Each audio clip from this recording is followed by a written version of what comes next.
Welcome back to the Ritual of Reading podcast. Today I'm wrapping up my August dedicated to Italian inspiration with something close to my heart. Books that transport you straight to Italy. There's a special kind of magic in armchair travel, opening a book and suddenly finding yourself in Naples' narrow streets, on a sun-bleached terrace in Capri, or among the olive groves of Puglia. In this episode, I'm sharing 10 books that capture the many faces of Italy. Its beauty, its contradictions, its history, and its endless charm. Some are classics, other unexpected discoveries, but all of them carry that unmistakable Italian soul. So pour yourself a coffee, settle in, and let's travel to Italy. Let the ritual begin.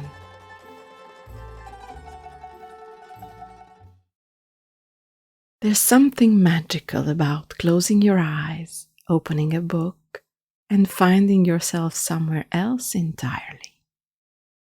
August has been my month of Italian inspiration, a slow immersion in sunlit piazzas, salt-scented coastlines, and voices that linger long after the page is turned. And as I pack away this month's summer musings, I'm reminded that armchair travel is always a good idea. A single story can hold an entire landscape, every crooked alley, every whispered secret in a cafe at midnight. These 10 books have given me Italy in all its facets. Fierce, tender, chaotic, and endlessly beautiful. If you're in the mood to be transported, here's where to start.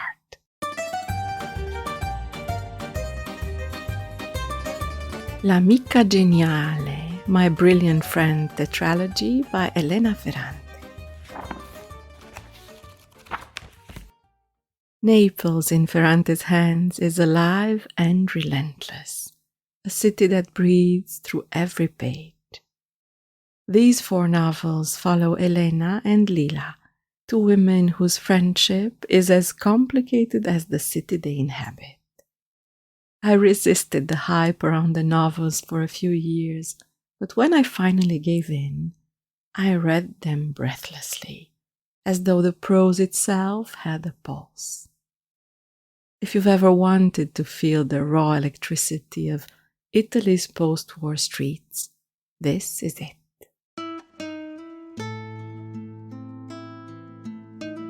The Seamstress of Sardinia by Bianca Pitzorno. Set in Sardinia, this novel is a hymn to independence and craft, following a young woman who becomes a seamstress and in doing so, stitches her own destiny. It's a quiet, empowering read, with fabrics and threads evoking not just garments, but entire lives shaped by resilience. A light summer read, this is the ideal holiday companion, with a gentle nudge towards wardrobe awareness and responsible shopping. La fougue d'Anna, Anna's Escape by Mattia Corrente. Anna is a storm, wild, unapologetic, unforgettable. After a lifetime of doing what other people expected of her, she suddenly disappears, leaving behind an 80-year-old husband and an adult son. This book carries the energy of youth and rebellion, and through Anna's story, we glimpse an Italy torn between tradition and change. The writing is powerful and delicate at the same time, the signature of a great writer in the making. Keep an eye out for the English translation. This will be a revelation. Novecento by Alessandro Baricco. A novella that feels like a whispered legend in the voice of one of my favorite Italian authors. It tells the life of a pianist born on a ship who never sets foot on land. Baricco's writing has that floating, musical quality, like being adrift between seas. I return to it whenever I crave something short yet profoundly moving, and this time around I treated myself to the bilingual edition, so I could dip into the original Italian from time to time. An all-time favorite. The Book of San Michele by Axel Munthe. Part memoir, part ode to Capri. This is a book to linger over. Munthe's life unfolds alongside his love for the island, its animals and its people, offering the opportunity to meet one of the great intellectuals of the 20th century. Medical doctor, philanthropist, humanitarian and writer, Axel Munthe's life is an inspiration set on the backdrop of Europe's finest landscapes. Reading it feels like walking through sun-dappled gardens above the Tyrrhenian Sea, a very special memory that I look forward to refreshing in the years to come. The Imperfectionists by Rachman. Rome through the lens of a failing English language newspaper. Each chapter is a character study. Funny, poignant, sometimes brutal.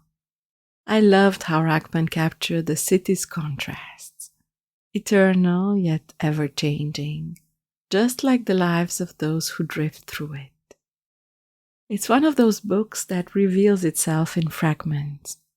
By the end, you've not only pieced together a story, but the city, with all its elegance, flaws, and quiet dramas. The Apprentice Lover by J. Parini. This novel takes you to the Amalfi Coast in the 1970s, through the eyes of a young American writer seeking mentorship and meaning. It's atmospheric and nostalgic, a gentle coming of age against one of the most beautiful backdrops in the world. I was drawn in by its languid pace, that perfect summer slowness, where days stretch endlessly, and by its tender exploration of what it means to find your voice as a writer, in a place that feels like a dream. 6 Characters in Search of an Author by Luigi Pirandello. This is theater, but more than theater. It's a masterpiece of Italian modernism. Reality and fiction blur, and you're left questioning what's true at all. Reading Nobel Prize laureate Luigi Pirandello has been a unique experience for me. Instead of immersing myself in his writing, I felt I was observing history unfold, as his construction of the play surprised me in the best possible way. Reading it feels like stepping onto a stage where the world itself is the performance. The Art of Joy by Goliarda Sapienza. If ever there was a novel to shake you awake, it's this one. Modesta, the protagonist, refuses to live small. Her hunger for life, love, and freedom is intoxicating. Sicily burns at the edges of every page.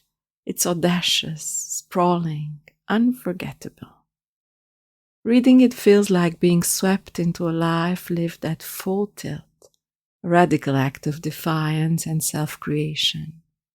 It's not always an easy read, but it is the kind of book that stays with you, reshaping how you think about joy itself. Head Over Heels, Seduced by Southern Italy by Chris Harrison. A love letter to Puglia. This memoir chronicles an Australian man's move to a small Italian village. It's light-hearted and warm, full of culinary delights and cultural mishaps. The kind of book that makes you want to book a ticket immediately. I read it on a grey, rainy afternoon, and by the end, I could almost taste the olive oil, hear the cicadas, and feel the sun on my shoulders. It's pure escapism with a generous heart.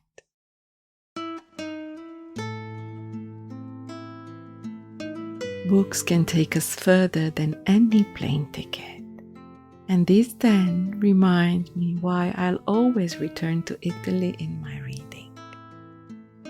They're as varied as the country itself: wild coasts, bustling cities, quiet villages, and voices that linger long after the last page. If you have a favorite book set in Italy, I'd love to hear it. Share it with me in the comments or on social media. After all, the joy of armchair travel is that we can keep exploring one story at a time. And with that, my month of Italian inspiration comes to an end. It's been a slow, sunlit journey, from rustic recipes to dreamy landscapes, from timeless art to these pages that hold Italy between their covers. Thank you for wandering along with me. As September arrives, I'll turn the page to new themes and new places, but I will carry this Italian August with me, a reminder that beauty lingers and there's always another story waiting to be told. Stay tuned for what's next. This September I'm opening a new chapter, a Parisian autumn at the Ritual of Reading, a series of episodes running through November, filled with books, stories, and seasonal inspiration from the heart of Paris. Can't wait to share this with you. Until next time, enjoy your reading and your rituals.